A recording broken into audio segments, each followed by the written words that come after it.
बोलो श्यावर रामचंद्र भगवान की जय।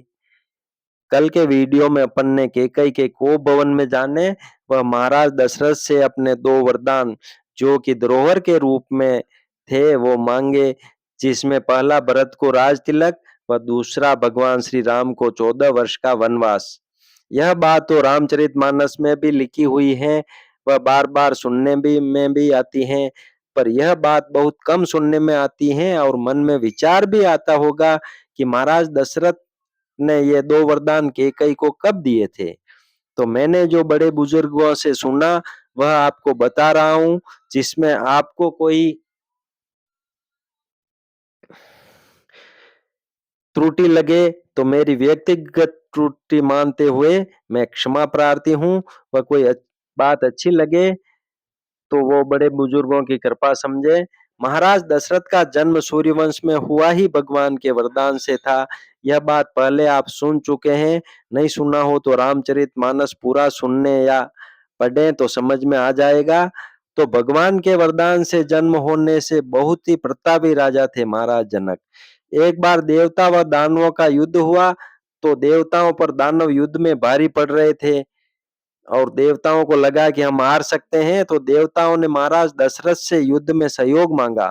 महाराज दशरथ देवासुर संग्राम में गए तो रानी कैकेयी भी उनके साथ थी।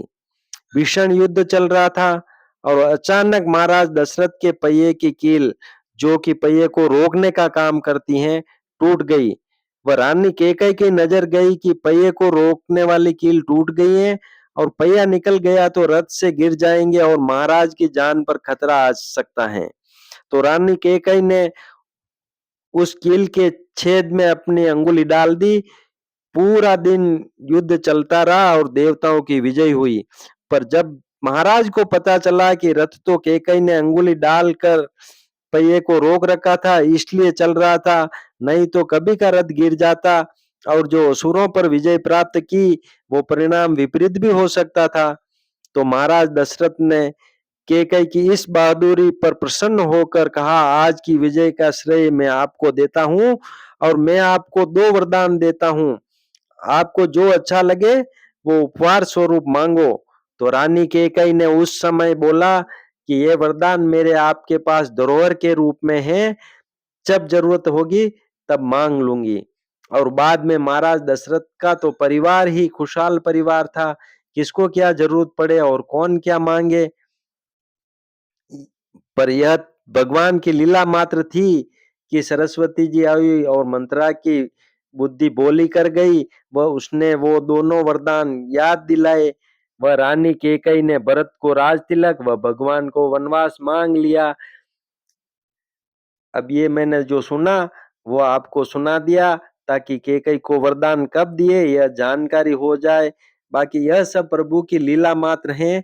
हमें रानी कैकेयी या किसी पर भी दोष दृष्टि नहीं करनी चाहिए। माता कैकेयी भगवान से अत्यधिक प्रेम करती थी। यह वरदान मांगना व भगवान का वन को जाना तो भगवान की लीला का ही एक अंश था, क्योंकि भगवान का तो अवतार ही राक्षसों का नाश करने के लिए हुआ था, इसलिए भगवान की लीला का ही एक ये अंश है।